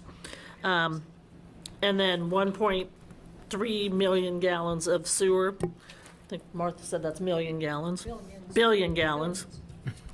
The next slide shows our fund balance history. Nothing special there other than, as Mike mentioned, and I mentioned earlier, we did a planned spend down of this fund balance. You can see at its peak, it was about $23 million in 2022. We knew that was going to happen. We knew that's when the debt was going to start coming on for the water and wastewater plant. That's about $4.5 million a year. So we're going to see, and we have started to see that number go down. And so we just are trying to plan for that accordingly. Also with the transfer to the capital reserve for the system enhancements, we'll hope to level that number out and take that out of the operating funds itself. The next slide shows you kind of the historical rate increases that we've had. I told you we've been trying to keep them Not huge, but we've tried to keep them at a reasonable amount. You can see anywhere from 2 to 4%, 4.15% back in 2017. 2023, we made the conscious decision not to do a rate increase because that was when we saw that fund balance kind of peak, and we wanted to see kind of how it all shook out. 2024, we had a 1.5% increase. For this particular rate increase for 2025, we are proposing a 2.5% increase on consumption, a 0% increase on the sewer monthly fee, and a 20% increase on the water meter fee. And I'll get to those numbers here in just a second to explain that. The next slides, 23, 24, 25, are all the detail of the spending that goes into this calculation. Actually, it goes to 27. And on slide 27, we look at what the totals are for those numbers. And if you look on the purple line on that particular slide, that is where we anticipate the fund balance to be based on specific rate increases. So what we try to do is we try to, one, maintain our target fund balance, which is $5 million, or stay somewhere near that number. And we also try to stay around 160 days of operating capital for the fund to be able to operate in case of emergency. So on that section, on the next page, this is where that 20% increase comes in. If you look at the fixed monthly rate of the water, you can see that the water revenue needed for 2025 is $2,798,098. And based on our prior years, you can see in 2024 at the rates we were at, we were only collecting about $2.1 million from that revenue source. So in order to kind of right-size that and get us back to where we thought would be a little closer number, we're recommending that be a 20% increase just on the meter fee for water, just to get that number back kind of in line to where we would expect it to be. And then, like I said, we don't need that number on the sewer side. If you look at the bottom part of that, that's the wastewater monthly revenue needed, and then what our actual rate study projection provides. It is not in the same situation that the water monthly fee is, so we're not recommending any increase in that number at all. And Debbie's going to get to this, but just to stress the point, we're talking about the fixed rate fee for the water meter, not the water rates. Right. And so we'll get to the actual quantification What's the of dollar doubt. amount of that Yep. increase? That's where I'm getting. So that dollar amount roughly for the water meter fee is about $1.31. For water consumption for an average of 5,000 gallons of water, if somebody used 5,000 gallons of water, and our average is about 6,000 gallons of water. With a 2.5% increase, that's about 70 cents per month increase. The water meter increase is $1.31 per month. The wastewater consumption increase of 2.5% is on average 80 cents per month. And then, of course, the wastewater monthly fee is $0. So for somebody that is a low user, that change in dollars is about $1.91 per month. For an average residential user, which is 8,000 gallons of water, 6,000 gallons of sewer, that's a $3.39 increase per month. And then for a high-end user, which is 20,000 gallons of water and 8,000 gallons of sewer, it's about a $5.40 increase per month. Other things that'll affect their water bill is the recycling center fee did go up 5 cents per month, and the sanitation fee did go up at 75 cents a month. So something to take into consideration. Full disclosure, those two numbers will also affect the water billing because those are billed on the water bill. And how does that put us in comparison to other county or other water providers and around the state? This isn't very good, but Salina is about right in the middle. What we did is we collected data for the 2024 rates and compared that to our 2024 rates, but then we also plugged in what our 2025 rate would be. So even if you look at our increase in rates for 2025, we're still in the middle of where other people are in 2024. We don't know what their rate increases are going to be at this time, but we've consistently been right in the middle of cost for water and fees for the water service with our with other cities around the state. So you led that explanation with this isn't very good. You mean the available data, or what did you No, mean? the slide, because it's very faint. Mine is anyway. My yellow is very faint, and so I assumed your printout was very faint. That's So- what I was leading with.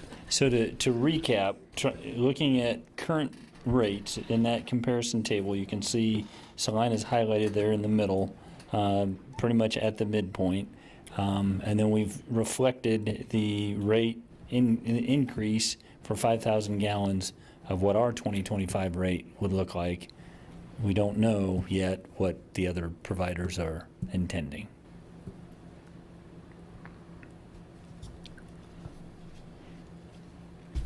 Right. And even if they didn't change at all, we'd still be right around the midpoint of that group. As we were talking about rates and what other people charge, we felt it was important to realize that the city of Salina water is a little bit different than others. We treat both water from the surface and groundwater, which requires two different processes. Not all water treatment or water distribution systems do that. We've been addressing long-term water supply needs that go out to 2050. We have a water plan. We're trying to address those needs as we go out. And we're also considered a leader in being proactive in regarding maintenance and compliance. So people around the state look to the city of Salina and say, what are they doing? How can we do that? And things like that. So when you look at our rates, you can see that we're doing a lot of things that other people aren't doing in a rate that's about midpoint with other providers. So if I could recap a little bit, if you go back to slide 27, that's our financial modeling that Debbie described. The purple line shows the projected ending fund balance, and you can see a couple of things going on there. We anticipated debt coming online for the South Water Plant and the wastewater treatment plant, and that time is here. We also are building in lead and copper compliance and capital improvements. And you can see the projection in 2030 is 4.8 million, taking that fund balance down to 4.8 million, which is slightly below the target balance in terms of dollars and days of cash on hand. I would tell you that putting this model together in light of kind of the fluctuations in projects and projects getting out the door and just fluctuations in cost is pretty challenging for staff. We are trying to be forward-looking in this. And so the model that Debbie described, the 85% approach, the setting aside funds in the capital improvement fund just to have them there segregated and available as we're able to tackle projects is our intention to kind of try to buffer that. We have backed down on the annual allocation for capital improvements. Debbie, I'm going to put you on the spot, but fund balance in that segregated fund currently or at year end? At the end of 2023 was about $10.5 million. But we do have $8.5 million set aside for upgrades for the wastewater plant. So it leaves about $2 million in there for these purposes as we add dollars to there. So our thinking is we continue to budget $2 million a year to go into that. Then utilities has sufficient financial capacity to have funds available to tackle the equipment upgrades necessary following the sewer plant expansion, tackle main extensions, tackle kind of those ongoing projects. And we've got enough capacity there that we can kind of react as if Martha gets ahead of us, it looks like Martha's going to get ahead of us, then we'll have another conversation about the funding level for that. So the one thing you didn't touch on is in this model your assumptions about rate increase growth year over year. We are assuming then we maintain that 2.5% growth increase over the next 5 years, and that maintains that fund balance, and that would be over all four of those sections of the water bill. And so we've struggled quite a bit over the years to put the model together and then refresh the model and kind of anticipate what's coming forward. But staff did a really good job of itemizing on one of these slides all the different assumptions that are in there. And as you can see, there's quite a bit going on, not counting the river renewal project, not counting groundwater remediation the utilities is managing to. So taking all that into account, we ended up settling at a 2.5% recommendation for a rate increase to really just maintain kind of that fund balance and that drawdown 5 years out. And theoretically, we've replaced everything that will need to be replaced for the next 40 years. No, it's kind of an ongoing process, but we are trying to have enough funds that we can, we're not doing deferred maintenance. We don't find ourselves in a hole. We're trying to, number one, see it coming, and then secondly, fund that. So that's not to say that there isn't a lot going on. The water plant's probably the next item. Feel free to come to the podium, Martha. In terms of next on the list, I don't know that it's pressing, but as you kind of cycle through the age of things, the water plant, and then ongoing tower maintenance, lift station maintenance, pump station maintenance. In my book, the downtown water plant is the thing that I started thinking a lot about, because it is over 20 years old, and a lot of equipment, we expect it to last about 20 years. In wastewater, some's 10 years, and water, 20 years is the life expectancy, and that's obviously the length of term for a loan. So we are 20 plus on almost everything at the water plant, so need to start looking at that. I'm trying to follow the regulations and can't come up with anything that's out there for us right at the moment. We're doing the PFAS testing for the downtown water plant, and at this time that's not an issue for us. So we've got a couple of samples in play. Wastewater plant biosolids is probably out there for the PFAS and the solids, and whether we can still land apply or where we go with that. But it'll take them a few years to get through the water and the actual regs for that. And I think biosolids is down the way, but there still are things out there. So, and not to be snarky, but I honestly was driving around this weekend thinking, I'm thankful that our priority conversation is fire hydrant painting, because that means we have a lot of the rest of our house in order, and we're progressing to the next step along with tower painting. But there is a lot going on in the utility fund in particular, but we are trying to anticipate it and fund it. So, and then the percentages, that conversation can be a little confusing. So the other slide I want to make sure that you have a good understanding of is slide 30. So at FA 30, so there's a summary there in the bottom that if there's a 2.5% increase in consumption rates, 20% increase in the water meter fee, no increase in the wastewater fee, and there's three scenarios there: the 2,000 gallons of consumption, 8,000, 20,000, and the cost increase of $1.91 to $5.40 a month, depending on where you fit in that scenario. To kind of boil all that down in terms of what's that look like for a cost increase. As some of the housing projects come online, I was a little shocked you only added like 41 meters last year. I'd be interested to see what it's been this first half of this year. But our capacity is fine to supply everything that's going on. Yeah, come on up, Martha. Well, we did purchase a lot of water service materials in 2023 and also carried that on in 2024. So at this time, we are able to keep up with the demand from the houses. We pre-ordered meters, we pre-ordered all of the fittings and all the materials, piping, whatever had a long lead time. Fire hydrants are kind of tough right now. They seem to be out there quite some time. We waited over a year for some of the fire hydrants, so, and some of the other components are, the brass seems to have long lead times, so we have ordered enough that we're in pretty good shape, but we're trying to stay ahead of that. So from that standpoint, we're doing good. We ordered wastewater pumps for our pump stations last year. They were supposed to be here at the first of the year, and the truck's driving very slowly because they haven't arrived yet. So you just don't know when they're coming. So that puts, when you order them, they give you some time frames, and then that doesn't work as well at the end. So we're still dealing with a lot of equipment that doesn't come on time and finding ways to,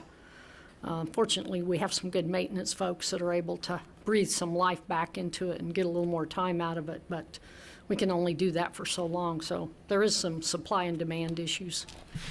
I did want to talk about the fire hydrant painting. That's been one of my issues, that I think we got the worst looking fire hydrants in the state.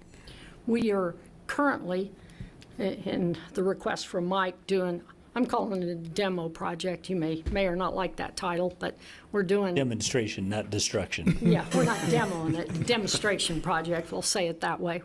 I hope we don't destruct them. We're looking to paint the fire hydrants in the park areas, and that'll be a smaller project. Part of painting fire hydrants is the surface preparation. If you don't get that right, then you have what we have as the ugliest fire hydrants in the country, because they've got different colors of scabs on them from where the paint's fallen off. So we're looking at how to sandblast those, and we're going to use this project for the Parks and Rec. In fact, right now we're taking a fire hydrant, or in the process of taking an old fire hydrant to a sandblasting company to try to determine, do we damage anything if we sandblast it? And how do we keep the sand from getting into the threads and the bonnet and all of that? So we're evaluating that right now. We have our specs completed, and we've looked at the total number of fire hydrants, and probably will break that into more than a one-year project at about, so far we've had a number anywhere from about $250 a fire hydrant up to $800 to paint a fire hydrant. So when you have 2,700 of them, it's probably 300 or 400 that are new and look okay. But so it's a pretty large project. So it's still, it's going to take a few years to get all the way through all of that. But we're actively working on Are you that looking project. at doing it in-house or subbing it out? Subbing it out. And I was going to make a point and admit, maybe I sound like a broken record at this point, but that's a holistic, strategic approach versus give an employee a wire brush and some paint and a brush and tell them to paint a few hydrants. Martha's taking a look at this. If we're going to start, how do we do it right so we can see it through to completion? And with the thought of getting 20 plus 30 years out of the paint that they use today is much better than 1950 paint. So we have some products that we can use, but we're trying to research that a little bit internally so that we know how to specify it and get the end result that you're all looking for, is quality looking fire hydrants that the paint stays on for more than one winter. So we're that far into it. Can I ask one other question before you get back? If you don't have an answer today, it's a theoretical question. But if conservation becomes just tremendously successful, do you save enough in expenses to not negatively impact the budget, or does that cut revenue down so low that you have to rework all this? We've really been in the conservation mode since 2009, and I mean, like if all these 20,000 people become 2,000 gallon people. Yeah, I think there's a baseline of operations that is not proportional to production. Whether that, that's staffing, maintaining the buildings and facilities, to some degree utilities cost. So there is a point, I don't know where it is, that our costs don't reduce proportionally. It's almost to saying, I was sitting here thinking, I don't know why I went this way, but paradoxically, if we all really, really, really conserve water, the rates may have to go up, because you can't get below that bottom overhead. if they drop lower, but I'll just go by memory, prior to when we put in the conservation rates, our peak days at the water plant were 14+ million gallons a day. Now we're around 9 million gallons a day. And I think when we talk about average uses, a lot of our customers are 5,000 gallons and less. So if you use little or no water, if you use 100 gallons, I'm trying to think of an equation I can do that'll make sense to you a day. Well, for most of us, not Yeah. taking a shower, okay. If you use 100 gallons a day in a 30 days in a month, that's 3,000 gallons. So for everything that you do in a family. So Debbie, I'm guessing we have a lot of 5,000 and less users. So Okay. once the conservation, we call it that, excess use went into place, we've really seen a big drop in the total use. And so that's good because that drops our demand. There's no more water rights. It takes a lot of pressure off of the pipes and all of the equipment. So it not only, it helps in operational costs when those peak day demands are less. So Was there ever a survey to figure out how people cut the usage down? So are you suggesting 2-minute showers or? Yeah. Well, we'd lose our water. There'd be no showers, but yeah, A sponge bath? right, Navy shower, I guess. I think what really comes into play is, at times, water is, in the real world, is pretty cost effective when you compare it to, our rate for 1,000 gallons is going to be what, $5.75, Debbie, or something like that, give or take, for 1,000 gallons of water. That's, I'll just say, in my opinion, that's a real bargain compared to everything else. And finally, water is getting the notice that it needs and the value that it is, that it's a valuable product, and there's not a lot more to be had. So conserving it seems like the drought in 2006, when the community saw the river dry, really gave everybody an idea that it's important to do this. And I think the community understands, and they're trying to use water wisely for the most part. Our excess use rates are maybe $650,000 in revenues a year, so you can see that's not where we're making our money in excess use rates. So.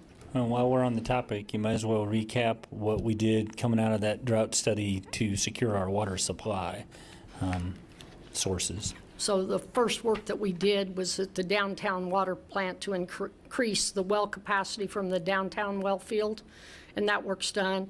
We also bought water storage in Canopolis Lake for an insurance policy when there's no flow in the river, and we built the South Water Treatment Plant. So a good share of our efforts to help us get through 2050 with our water supply, we have accomplished those. There's some additional work we could do downtown, that type, but we're well on the road to securing our water supply for the next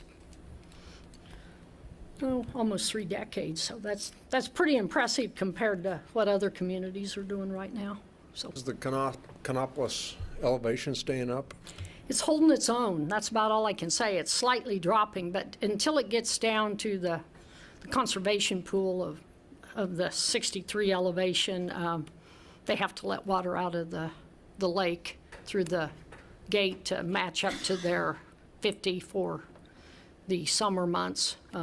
It's up to 50. But what we're doing right now, if we don't need water downstream, either the irrigators or the city, we don't ask them to discharge any more water. So we're trying to extend the water level in the lake for time, which is part of our agreement. Otherwise, they'd have it open and putting 50 cubic feet per second out, and it'd really be dropping. They just started letting an extra 10 out of the gate about 2 weeks ago. So they're still managing it to maintain that water level as best they can, but it's dropping slowly.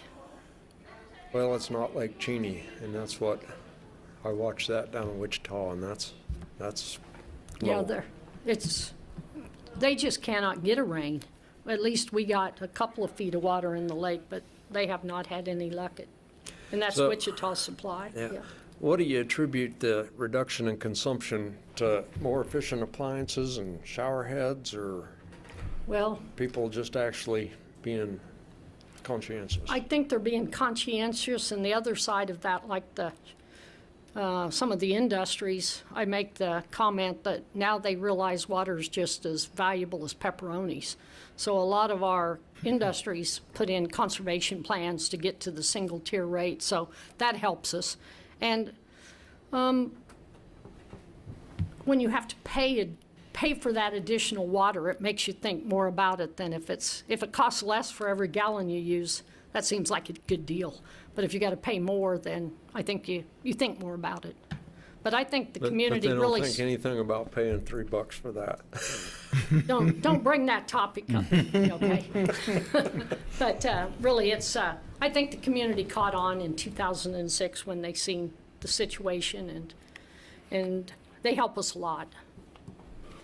So I think the change in the low-flow toilets and other plumbing fixtures over the last 20 years, I mean, because they were junk, back in the early 2000s, and Hopefully now it's not the situation where you have to flush twice to get the same result. They seem to be better, so things are improving in the plumbing fixtures and equipment, but there's still people that don't like that, and they'll get the shower head that, I guess, a drenching shower head instead of one that's a few gallons a minute, with the big head. So you can still buy things to use lots of water if you choose to. I just think it's tremendous the advances they've made to where it's actually a product you want to use versus one you put up with. That doesn't hurt the cause for sure. They're much more effective and efficient than they were 20 years ago. And really, it's hard to buy almost anything else. So it's all good. Definitely. We've been in session here for 2 hours. Do we want to take a short break, or are we close to done? What do we? That's the end of my presentation. Just an agreement that those rates are okay, that those increases. We'll bring that back when we bring back the budget information. Unless you have other questions about the budget in general, the detail amounts, that was the last item on our agenda for today. Oh, Natalie has some numbers. Yep. To follow up on the question about the average merit increases, so I ran the numbers for 2023. For the 12 months, when the maximum merit increase was 4%, our average came in at 3.4%. And current year, first 6 months, maximum merit up to 3%, we are trending at 2.55%. And just a sidebar, probably discussion for another time, whether it's to be included in the 2025 budget or action items to be brought back in preparation for next year's budget. The percentage merit, that is traditionally what we have done, but that by no means is the only approach for us to take. So if there would be, we haven't talked about this from a management perspective, but there would be other approaches that we could explore other than just the flat percentage for a merit for performance. So.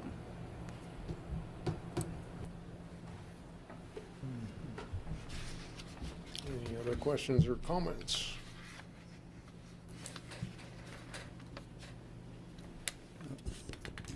So if you don't have feedback for us, then we will finalize the budget, bring it back to you in a week, and ask you to set a public hearing date and publish the budget as finalized. And then the budget hearing date will be August the 12th, I think. the opportunity for public comment and any final revisions prior to adoption. Yep.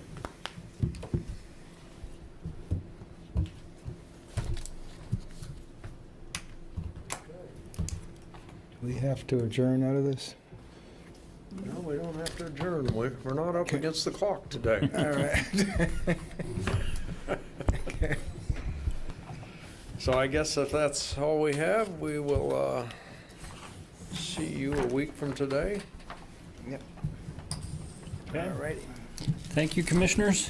Thank you.